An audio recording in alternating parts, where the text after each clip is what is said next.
বিশ্ব সংবাদে আপনাকে স্বাগত। শুরুতেই জানাবো হাতে পাওয়া সর্বশেষ আন্তর্জাতিক সংবাদের শিরোনাম, পরে বিস্তারিত। শুরুতেই জানাবো এই মুহূর্তে হাতে পাওয়া সর্বশেষ গুরুত্বপূর্ণ সংবাদ। মধ্যপ্রাচ্যে পুরোদমে যুদ্ধ চলছে।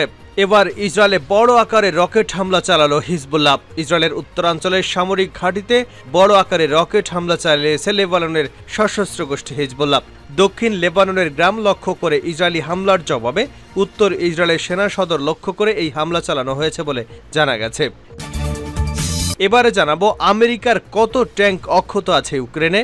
সম্প্রতি ইউক্রেন যুদ্ধে মার্কিন অস্ত্র ধ্বংস হওয়ার বিষয়টি একটি মাথাব্যথার কারণ হয়ে দাঁড়িয়েছে আমেরিকার জন্য। রাশিয়ার সঙ্গে সংঘাত শুরু হওয়ার পর এ পর্যন্ত ইউক্রেনের মোট 798টি ট্যাঙ্ক ধ্বংস হয়ে গেছে। এসব ট্যাঙ্কের বেশিরভাগই আমেরিকা এবং অন্যান্য পশ্চিমা দেশগুলো ইউক্রেনকে সহায়তা করেছিল। জানাবো গাজায় সেই শহরে আবারও নারকীয় হামলার ঘোষণা। ফিলিস্তিনের গাজায় একটি শহরে নতুন করে নারকীয় হামলার প্রস্তুতি নিচ্ছে ইহুদিবাদী ইসরায়েলি সেনারা। এজন্য সেখান থেকে বাসিন্দাদের সরে যেতে আহ্বান জানানো হয়েছে। 4 মাস আগে এই শহরটিতেই ভয়ঙ্কর হামলা চালিয়ে অসংখ্য বেসামরিক ফিলিস্তিনিদের হত্যা করেছিল এবং সন্ধান পাওয়া গেছে অসংখ্য গণকবরের। এদিকে ইরান পাকিস্তানকে আলাদা করার কোনো উপায় নেই। ইরানের প্রেসিডেন্ট রাইসি ইসলামিক দেশগুলোকে একে অপরের প্রতি বন্ধুত্বপূর্ণ হওয়ার প্রয়োজনীয়তার উপর জোর দিয়েছে। তিনি বলেছেন, ইরান ও পাকিস্তানের মধ্যে বিশ্বাসের একটি অটুট বন্ধন রয়েছে, যা দুই দেশের জনগণকে আলাদা করার উপায় নেই। এবারে থাকছে গণহত্যা, ধ্বংস, ক্ষুধা ও বর্বরতার 200 দিন। আকাশে বুলেট এবং বারুদের ধোঁয়া, ঘুম থেকে উঠলেই সাইরেনের শব্দ, বাড়ির সামনে লিফলেট, ঘর ছাড়ার হুমকি, বিনা নোটিশে বোমা, পালানোর পথ নেই, বাতাসে লাশের গন্ধ, শহরের অলিতে গলিতে পাথরের কংক্রিটের মাঝে ছিন্ন ভিন্ন মরদেহ। একদিকে স্বজন হারানোর শোক, অন্যদিকে পেটের ক্ষুধা, চিৎকার করার শক্তি এবং চোখের পানি দুটোই যেন শেষ হয়ে গেছে। এমনই নিরীহ অবস্থা হয়েছে ফিলিস্তিনিদের জন্য। ইসরায়েলের অমানবীয় নৃশংসতায় মঙ্গলবার ছিল গাজা যুদ্ধের 200তম দিন। এবং সর্বশেষ জানাবো এবার বাংলাদেশে নির্যাতিত সংখ্যালঘুদের ভারতে নাগরিকত্ব দেওয়া হবে বলে জানিয়েছেন অমিত শাহ। এতক্ষণ শিরোনাম শুনছিলেন, এবার বিস্তারিত। প্রিয় দর্শক, আপনি যদি এই চ্যানেলে নতুন হয়ে থাকেন, ভিডিওটি দেখতে দেখতে চ্যানেলটি সাবস্ক্রাইব করে আমাদের সঙ্গেই থাকুন। আর এই ভিডিও সম্পর্কে আপনি আপনার মূল্যবান মতামতটি কমেন্ট বক্সে জানিয়ে দিন। আর হ্যাঁ প্রিয় দর্শক, জানিয়ে দিন ভিডিওটি কোথা থেকে দেখছেন। ইসরায়েলে বড় আকারে রকেট হামলা চালালো হিজবুল্লাহ। ইসরায়েলের উত্তরাঞ্চলের সামরিক ঘাঁটিতে বড় আকারের রকেট হামলা চালিয়েছে লেবাননের সশস্ত্র গোষ্ঠী হিজবুল্লাহ। দক্ষিণ লেবাননের গ্রাম লক্ষ্য করে ইসরায়েলি হামলার জবাবে উত্তর ইসরায়েলের সেনা সদর দপ্তর লক্ষ্য করে এই হামলা চালানো হয়েছে বলে জানা গেছে। মঙ্গলবার এক প্রতিবেদনে এ তথ্য জানিয়েছে বার্তা সংস্থা এএফপি। প্রতিবেদনে বলা হয়েছে, উত্তর ইসরায়েলের একটি সেনা সদর দপ্তর লক্ষ্য করে কয়েক ডজন কাতিউষা রকেট নিক্ষেপ করা হয়েছে। হামলার বিষয়টি নিশ্চিত করেছে খোদ হিজবুল্লাহ। তারা বলেছে, দক্ষিণ লেবাননের বিভিন্ন গ্রাম লক্ষ্য করে ইসরায়েলের হামলার জবাবে এই হামলা চালানো হয়েছে। এই হামলার প্রসঙ্গে হিজবুল্লাহ এক বিবৃতিতে বলেছে, তারা উত্তর ইসরায়েলের আইন জেই টিম ঘাঁটিতে 91তম ডিভিশনের 3য় পদাতিক ব্রিগেডের সদর দপ্তরে কয়েক ডজন কাতিউষা রকেট দিয়ে বোমা বর্ষণ করেছে। অতি সম্প্রতি শিফরা, উদাইসে এবং রামতলানিতে হামলাসহ লেবাননের দক্ষিণাঞ্চলে অবস্থিত বিভিন্ন গ্রামে এবং বেসামরিক বাড়িঘরে ইসরায়েলি আক্রমণের প্রতিক্রিয়ায় এই হামলা চালানো হয়েছে। গতকাল সোমবার ওই 3টি গ্রামে ইসরায়েলি হামলার খবর দিয়েছে লেবাননের সরকারি ন্যাশনাল নিউজ এজেন্সি।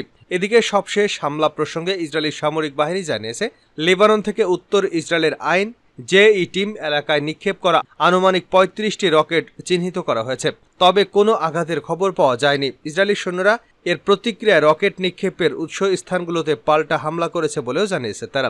গত বছরের 7 অক্টোবর থেকে হামাসের উপর প্রতিশোধস্বরূপ গাজায় আগ্রাসন শুরু করেছে ইসরায়েল। এরপর থেকে ইসরায়েল লেবানন সীমান্তে উত্তেজনা ব্যাপকভাবে ছড়িয়েছে। প্রায় প্রতিদিনই আন্তঃসীমান্ত গুলি বিনিময় করছে ইসরায়েলি সেনাবাহিনী এবং ইরান সমর্থিত হিজবুল্লাহর মধ্যে।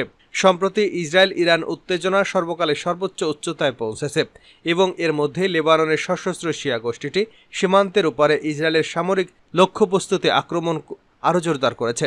বার্তা সংস্থা এপি তথ্য অনুসারে গত বছরের 7 অক্টোবর থেকে হিজবুল্লাহ এবং ইসরায়েলের এই লড়াইয়ে এখন পর্যন্ত লেবাননে কমপক্ষে 376 জন প্রাণ হারিয়েছেন। নিহতদের বেশিরভাগই হিজবুল্লাহ যোদ্ধা।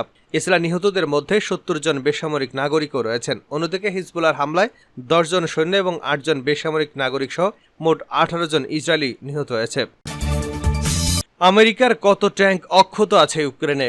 সম্প্রতি ইউক্রেন যুদ্ধে মার্কিন অস্ত্র ধ্বংস হওয়ার বিষয়টি একটি মাথা ব্যথার কারণ হয়ে দাঁড়িয়েছে আমেরিকানদের জন্য।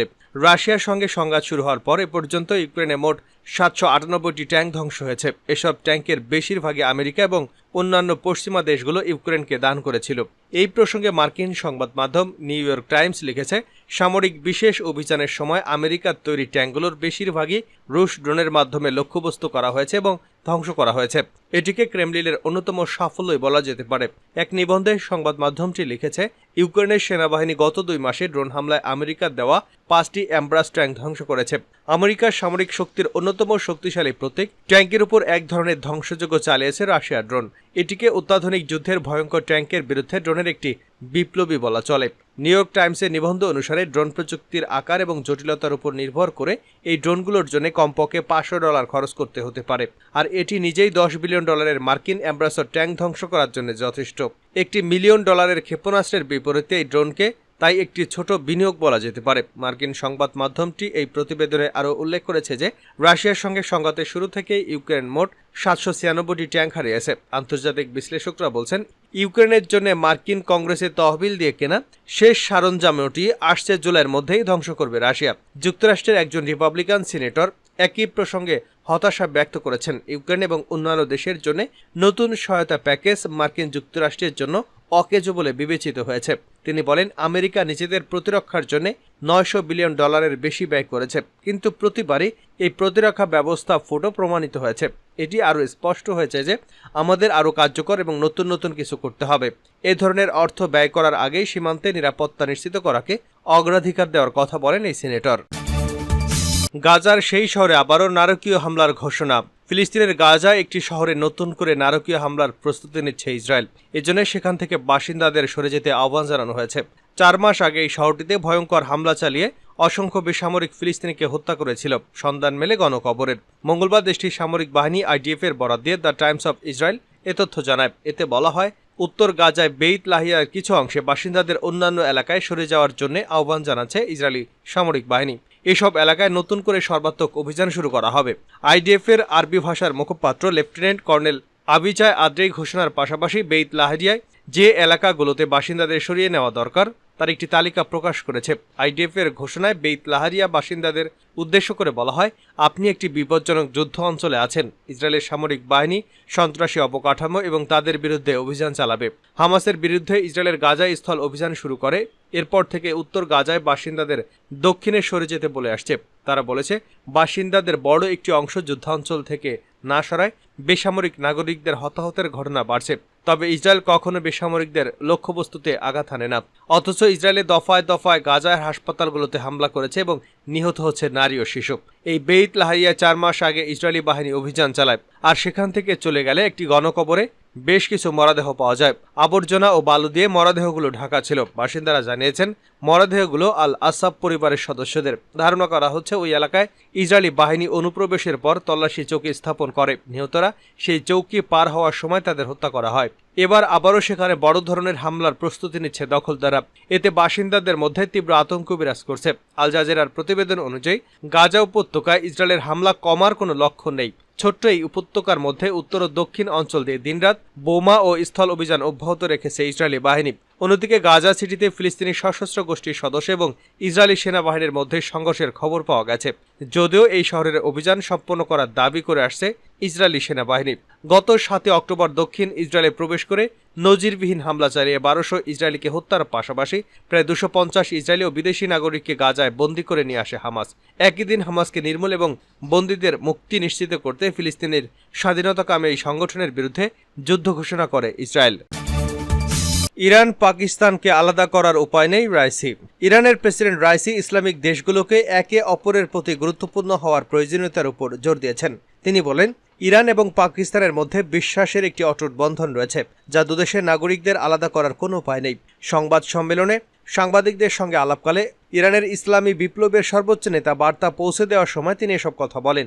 খবর ইরানের রাষ্ট্রীয় সংবাদ মাধ্যম IRN এর সহযোগিতার কথা উল্লেখ করে প্রেসিডেন্ট বলেন, দুই দেশের মধ্যে অনেক রাজনৈতিক, অর্থনৈতিক, সাংস্কৃতিক, বৈজ্ঞানিক এবং প্রযুক্তিগত সক্ষমতা রয়েছে, যা সম্পর্কে নতুন মাত্রায় এগিয়ে নিতে সাহায্য করতে পারে। রাইসি বলেন, আমরা এ সফরের পরে দুদেশের মধ্যে সম্পর্ককে বৃদ্ধি এবং উন্নয়ন আশা করছি। আমার দেশের অগ্রাধিকার প্রতিবেশী, ইসলামিক, জোটবদ্ধ এবং স্বাধীন দেশগুলোর সঙ্গে সম্পর্ক উন্নয়ন করা। সর্বশেষ জানাবো, বাংলাদেশের নির্যাতিত সংখ্যালঘুদের ভারতে নাগরিকত্ব দেওয়া হবে অমিত শাহ। ভারতের কেন্দ্রীয় স্বরাষ্ট্রমন্ত্রী অমিত শাহ বলেছেন, অনুপ্রবেশকারীদের হাত থেকে বাংলাকে মুক্ত করতে এখানে সংশোধিত নাগরিকত্ব আইন কার্যকর করা অতি জরুরি। আর এই বাংলায় অনুপ্রবেশকারীদের রুখতে পারে একমাত্র বিজেপি। ভারতের লোকসভা নির্বাচনের প্রচারে মঙ্গলবার দুপুরে পশ্চিমবঙ্গের উত্তর দিনাজপুরের রায়গঞ্জের করুণ দিঘিতে নির্বাচনী জনসভায় এসব কথা বলেন অমিত শাহ। রায়গঞ্জ আসনের বিজেপি প্রার্থী কার্তিক চন্দ্র পালের প্রচারে এসেছিলেন তিনি। অমিত শাহ বলেন, লোকসভা নির্বাচনে বাংলায় আমাদের টার্গেট ৩৫ আসন।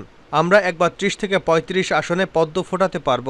মমতা ভয় পাচ্ছেন এই রাজ্যে মোদির প্রকল্প বাস্তবায়ন করতে। যদি সবাই মোদির দিকে চলে যায়, তৃণমূলের গুন্ডাদের উল্টো করে ঝুলিয়ে সোজা করে দেব।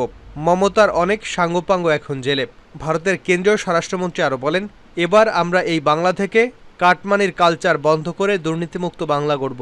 সন্দেশখালীর ঘটনায় বিচার হবে, সিএএ কার্যকর করা হবে, সিএএ এবং এনআরসি বন্ধ করতে পারবে না মমতাদি। বাংলাদেশ থেকে নির্যাতিত হয়ে আসা সংখ্যালঘু সম্প্রদায়ের নাগরিকত্ব দেওয়া হবে।